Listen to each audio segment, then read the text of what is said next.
Hey guys, and welcome to a new video on how to do. Today I will show you how to make a mirror text effect in DaVinci Resolve 18. And here you can already see the end result of today's video. Okay, to start the video, we are in Fusion. You have your media in one, media out one. Just click the media in, then click on the text plus mode one time so it connects to the merge one. And then of course choose your text.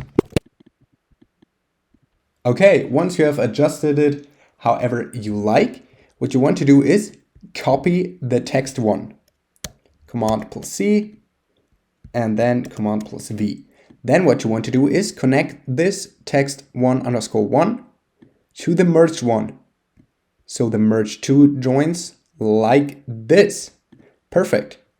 Then what you want to do is click on the merge two and we want to flip the text with vertically, like this.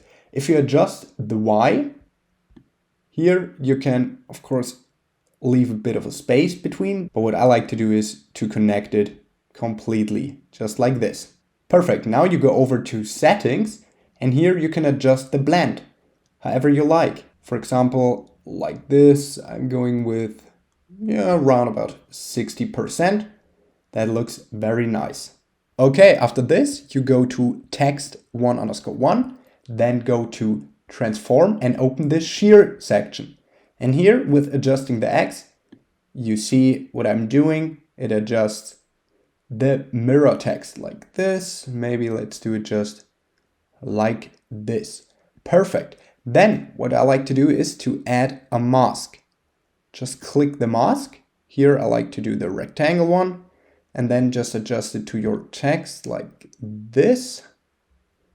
Perfect. And then scroll down, like for example, this, and just leave it here. And then you go over under controls.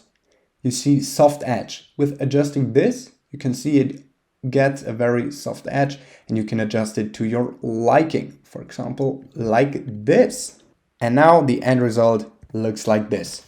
Okay, that was a little hack on how to make a mirror text effect in DaVinci Resolve 18. If you enjoyed the video, please like and subscribe to stay tuned for more how to do videos.